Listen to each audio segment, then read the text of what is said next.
नाम जप के और सत्संग के ऐसी भारी महिमा है। अगर ये जन्म हम चूक गए ना तो फिर मुश्किल है ये जन्म वापस कि मनुष्य जन्म आखिरी श्वास है इसकी। जब आपकी मृत्यु हो ना तब आपको यम के दूत लेने आए, पर हृदय से तो भगवान का प्यार ने कहा कि प्रभु इसने जीवन भर कोई दान पुण्य नहीं किया, कोई संत के द्वार पर नहीं गया, कभी सेवा नहीं किया, कभी दान पुण्य नहीं किया, कभी भगवान का नाम नहीं लिया। अच्छा इसको तो कुंभी पाप नरक में ही डाल दो। कहा था बोलना पाप भुगतना है और पुण्य को देखना है। जन्म मिलने के बाद अगर इस धरा पर हम नहीं सुधरे तो कोई भी राह में नहीं कभी मिलेगी। सही दिशा सही राह कभी नहीं मिल सकती। नाम जप की और सत्संग की ऐसी भारी महिमा है। अगर ये जन्म हम चूक गए ना तो फिर मुश्किल है ये जन्म वापस मिलना। वो हमारे सत्कर्म और कर्म पर आधारित रहेगा। एक बार एक कथा याद आई, ध्यान से सुनना। एक बार एक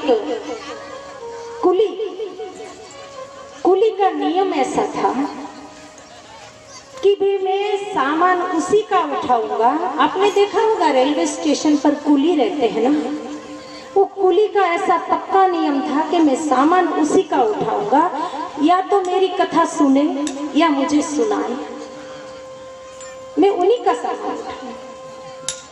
पैसों से कोई लेन देन नहीं।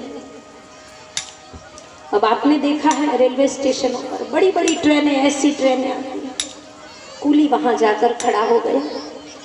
बड़े सेठ उतरे ट्रेन से, उसने कहा अरे कुली इधर आ।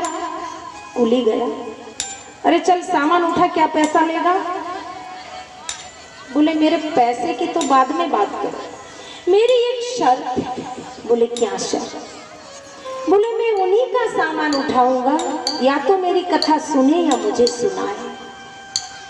अब सेठ को रुचि थी नहीं कथा, पूरे जीवन कभी भगवान नाम नहीं लिया, कभी दान पुण्य नहीं किया, ना भगवान से या भगवान की नाम महिमा से या संत दर्शन से या कोई कथा से कोई जीवन में लेन देन ही नहीं है उसका।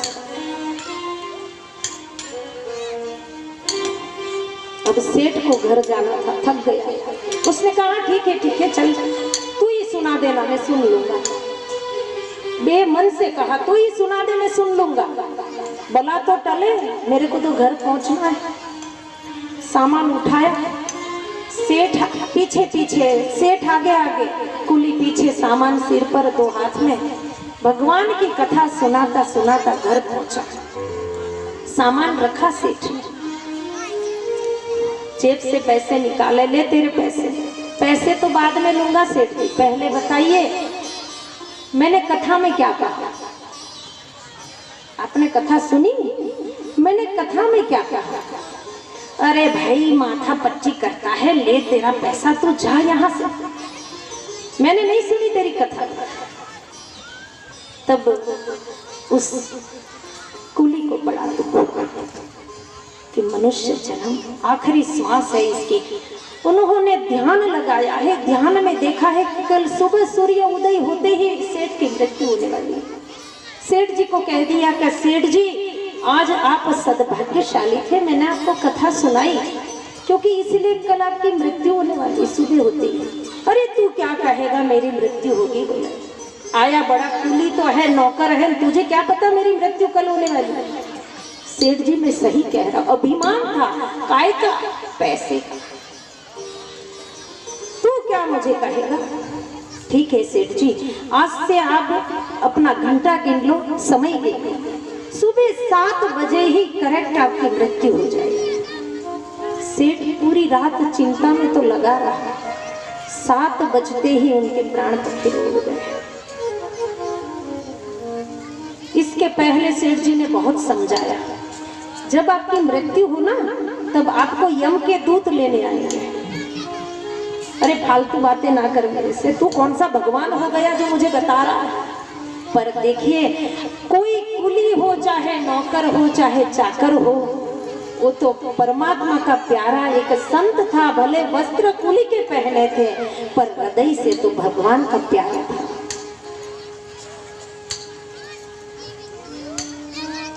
जब तुम्हें यम के दूत लेने आए ना, तब आपको यमराज के पास ले जाएंगे, आपका पाप और पुण्य का हिसाब पूछेंगे कि इसने कितना पाप किया धरती पे और कितना पुण्य किया है।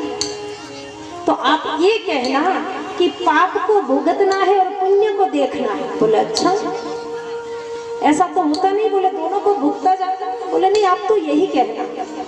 करेक्ट। सुबह 7 बजे मृत्यु हो गई, यमदूत लेने आए, ले गए, पेश कर दिया चित्रगुप्त के सामने। जैसे दीपावलियों पर ये बैलेंस शीट बनती है ना आपकी हिसाब किताब की, वैसे भी हमारी बैलेंस शीट जीवन की आखिरी बनती है कर्म का लेखा जोखा के यमराज के पास, कि इसने कितना पाप किया और कितना पुण्य किया।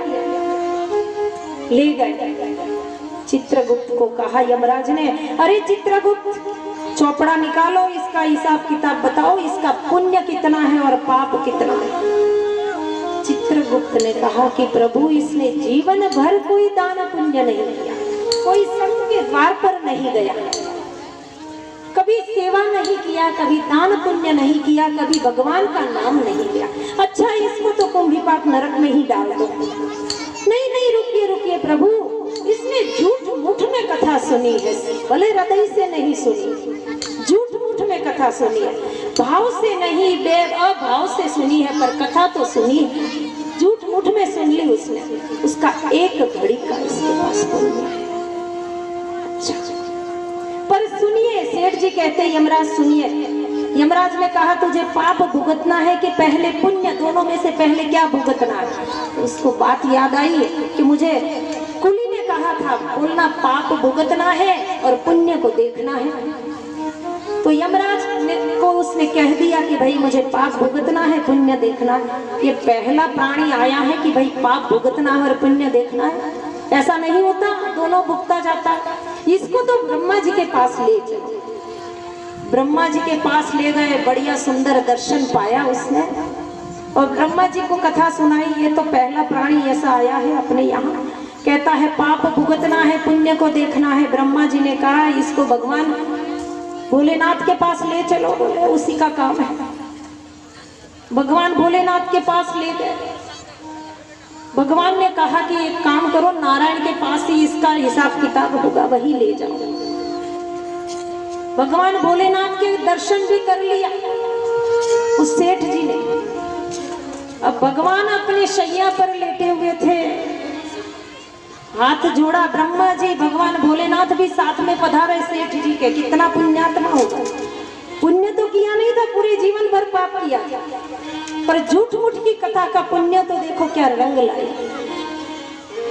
नारायण के पास ले आया, हाथ जोड़ा कि प्रभु ये प्राणी ऐसा आया है धरती से, कहता है पाप को भुगतना है और पुण्य को देखना है, पर यहाँ तो दोनों चीज भुगती जाती है। तो भगवान नारायण कहते हैं कि अरे सेठ जी,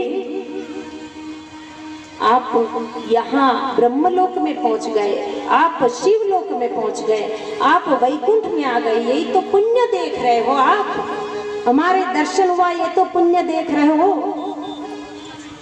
अब पाप भुगतने का तो कोई प्रश्न ही नहीं उठता। जब आपने ब्रह्मा विष्णु महेश के दर्शन पाया, पुण्य भुगता, तो आप मुक्त हो गए, आपको तो पाप भुगतने का सवाल ही नहीं। आप सोचिए, झूठ मूठ में सुनी हुई कथा का क्या रंग आया है।